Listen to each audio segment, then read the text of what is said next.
We're following some breaking news out of North Korea, where 3 American hostages may be on their way home. President Trump wrote on Twitter that the 3 Americans detained in North Korea are freed. He wrote, "I am pleased to inform you that Secretary of State Mike Pompeo is in the air and on his way back from North Korea with the 3 wonderful gentlemen that everyone is looking forward to meeting. They seem to be in good health." Secretary of State Mike Pompeo, of course, was in North Korea laying the groundwork for a potential upcoming summit between President Trump and the North Korean dictator Kim Jong Un. Let's bring in CBSN contributor Isaac Stonefish. He's joining me on the phone right now. So, Isaac, there are these 3 individuals. Explain to our audience how the men were detained in North Korea for those that don't know. The first was Kim Jong-chul back in April of 2016. Yeah, so he was detained for allegedly spying on behalf of South Korea.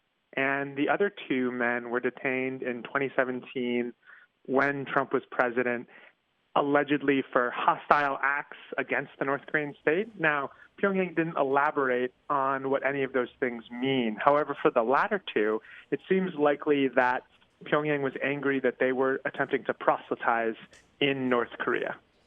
So this is great for their families, for their loved ones, that they're finally coming home. How big of a diplomatic breakthrough is this for President Trump personally? So it's certainly something that he'll be able to spin very positively, and it is certainly great news that these men get to be freed from North Korea and then allegedly, hopefully, can come home to see their families. It's difficult to know how this process would have unfolded otherwise, and if Trump had acted differently or if they hadn't been planning for the summit, would these men have been freed earlier? Would they have been freed later? I think the North Koreans are well aware of the political value of holding Americans, and we just don't know when they would have been released otherwise. Yeah, so here's the question then. What would the North Koreans be looking for, if anything, in return? As you point out, this has happened before. North Korea has detained American citizens. For example, I remember a few years back, there was an American journalist that was detained along with her producer, and former President Bill Clinton himself flew to North Korea to bargain for for allowing them to come home, and he was able to come back with those reporters. So what is North Korea generally looking for when is this just a gesture of goodwill? I think with the case of those 2 journalists, what North Korea got out of it was the visit by former President Clinton and the ability to tell its own people that the ex-American president had to come and pay respect to the great North Korean leader.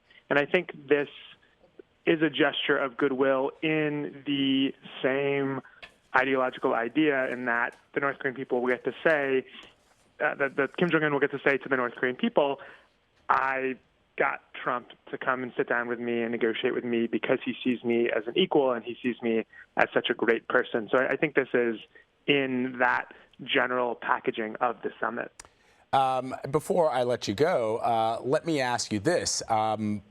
So it's sort of interesting to me that that you point out that President Clinton, when he went to North Korea, part of the ritual was that President Clinton, former President Bill Clinton, pay his respects to Kim Jong Un's father. Now I wonder, with this little gaffe that Secretary of State Mike Pompeo, the 70th Secretary of State, made in the way he called Kim Jong Un. He called him Chairman Un, which is not his family name. It's Kim. It's not a big deal. I'm just sort of pointing it out as something that, you know, as the chief diplomat for the United States, it probably is important to know the name of the world leader that you're visiting. Certainly is. I think in terms of those kind of gaffes, Trump has set a different bar for what foreign leaders expect. And I think the North Koreans are, you know, presumably, if one could try to get into their mind, are very happy with the way things are unfolding and are ecstatic that they finally get to be legitimized by meeting an American president, something they've wanted for decades. So I think they'll be a lot more forgiving of those kind of gaffes in the near future. Yeah, I think it's a small gaffe because we have this wonderful news that these 3 Americans that have been held for quite some time in North Korea are finally coming home. I'm sure they are grateful. I'm sure their families will be grateful to the President and Secretary Pompeo. And at the end of the day, at least when it comes to this particular instance, this is all that matters, is that these 3 men are coming home to their families, and that's good news. Yes, well said. I agree. All right, Isaac Stonefish, always good to have you. Thanks so much. Thanks, Vlad.